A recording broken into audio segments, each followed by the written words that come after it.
Hello everyone. हम पढ़ रहे थे chapter number 8 conservation of plants and animals. Text book question answers हमने स्टार्ट कर दिए थे और शॉर्ट क्वेश्चन आंसर्स तक पूरा कर लिया था, मतलब डी तक। अब हमें स्टार्ट करने हैं आंसर द फॉलोइंग क्वेश्चंस, मतलब लॉन्ग क्वेश्चंस। तो स्टार्ट करते हैं सबसे पहले। Explain how deforestation leads to droughts and floods. Deforestation से ड्रॉट्स एंड फ्लड्स दोनों कैसे होते हैं? इसका मतलब ये है कि ये तो अलग अलग जगह पे, एक ही जगह पे ड्रॉट्स और फ्लड्स नहीं आ सकते, ठीक है। ड्रॉट्स का मतलब होता है सूखा पड़ना, एंड फ्लड्स का मतलब होता है बाढ़ आ जाना।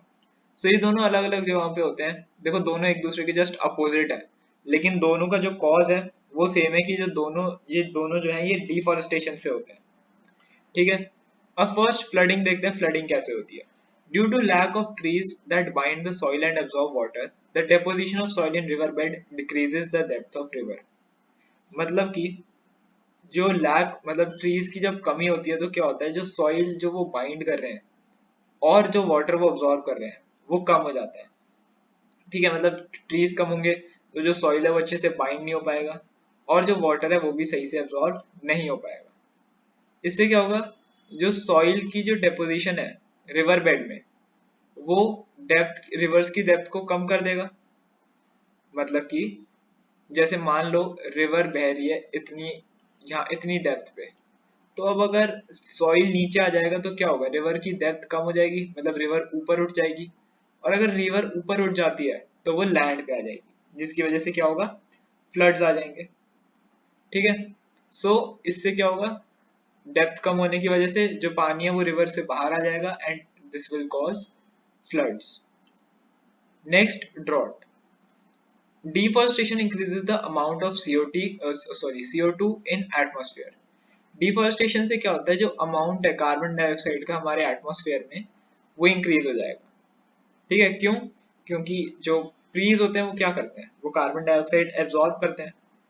अब जब ट्रीज कम होंगे तो कार्बन डाइऑक्साइड जो है वो अब्जॉर्ब नहीं होगा, और अगर कार्बन डाइऑक्साइड अब्जॉर्ब नहीं होगा तो क्या होगा कि वो सारा एटमॉस्फेयर में चला जाएगा। अब एटमॉस्फेयर में CO2 का अमाउंट बढ़ गया। इससे क्या हुआ, हमने पढ़ा है CO2 का जब अमाउंट इंक्रीज होता है तो क्या होती है, ग्लोबल वार्मिंग। ग्लोबल वार्मिंग की होने की वजह से टेम्परेचर पूरा इंक्रीज हो जाएगा, और टेम्परेचर इंक्रीज होने की वजह से वाटर साइकिल में कमी आ जाएगी, मतलब वाटर साइकिल जो है वो डिप्लीट कर जाएगी। वाटर साइकिल डिप्लीट करने का क्या मतलब हो गया कि जो वाटर साइकिल है वो सही से काम नहीं करेगी, और इसी वजह से काफी सारे इलाकों में ड्रॉट पड़ जाएगा, मतलब बारिश नहीं होगी, पानी की कमी हो जाएगी। Next question. Extinction of tiger can destabilise the entire forest ecosystem. ये थोड़ी क्वालिटी आप कॉम्प्रोमाइज कर लेना। Extinction of tiger can destabilise the entire forest ecosystem and can cause loss of biodiversity, justify. तो ये कह रहा है कि टाइगर अगर एक्सटिंक्ट हो जाते हैं तो जो पूरा फॉरेस्ट का जो इकोसिस्टम है और जो पूरी बायोडाइवर्सिटी है वो सब खत्म हो जाएगी, ठीक है। ये मतलब ऐसे एक्सटेंट पे आ जाएगी कि बस वो खत्म हो गई।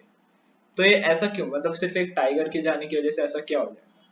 ऐसा इसलिए क्योंकि टाइगर्स जो है, देखो one of the main carnivorous species है। टाइगर्स एक ऐसी स्पीशीज है जंगल की जिन्हें हम मेन कार्निवोरस में गिनते हैं, जैसे लॉयन हो गए, टाइगर हो गए, इन सबको हम मेन कार्निवोरस स्पीशीज में गिनते हैं। मतलब यही मेन एनिमल्स हैं जो और हर्बीवोरस और कार्निवोरस का शिकार करते हैं, ठीक है।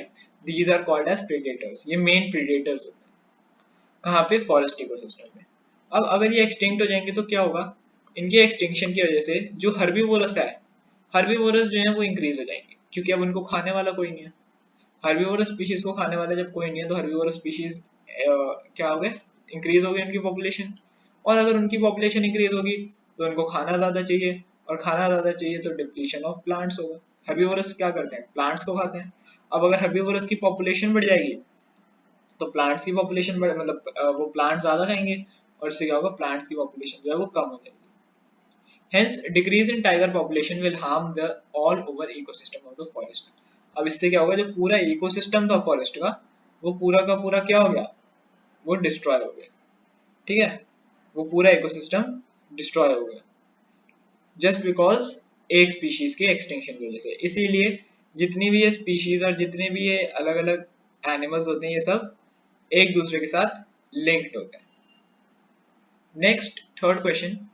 Why are endemic species at a greater risk of becoming extinct?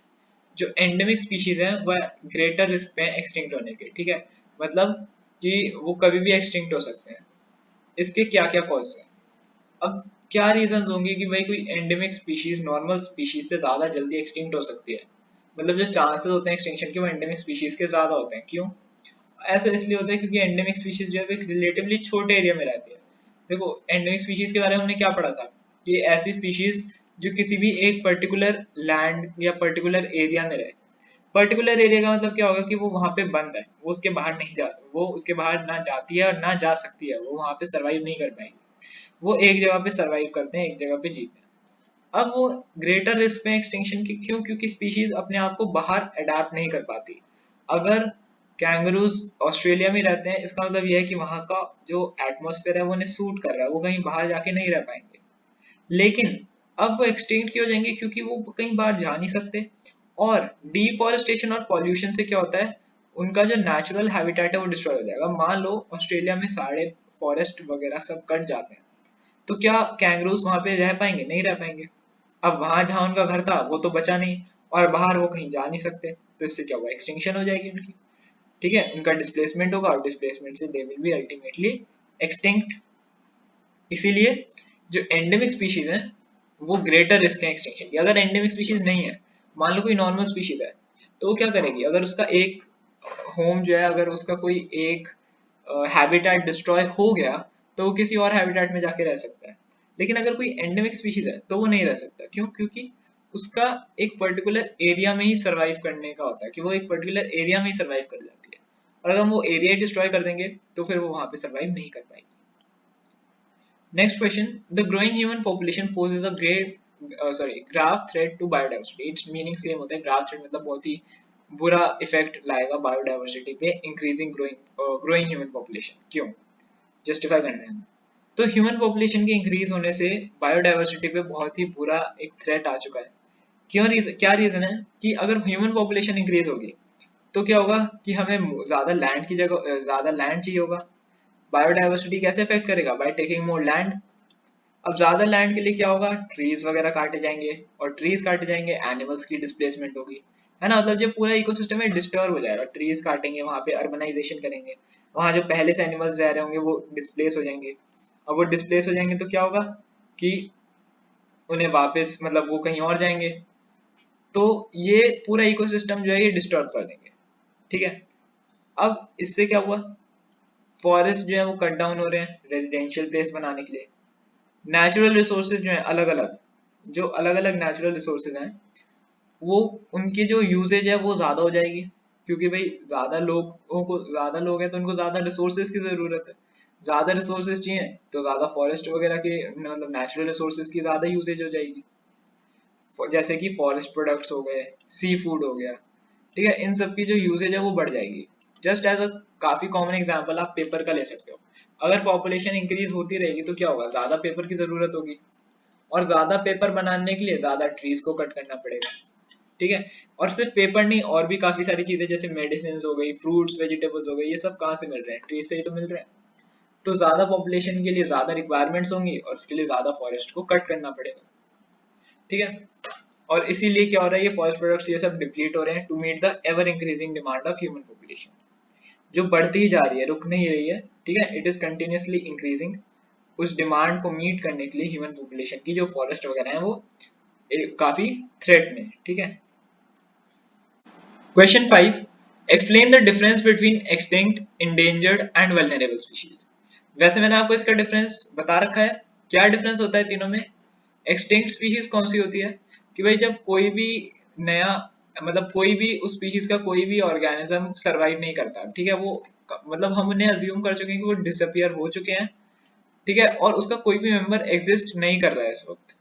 ठीक है, वो प्रजाति खत्म हो चुकी है, उसे हम कहते हैं एक्सटिंक्ट स्पीशीज।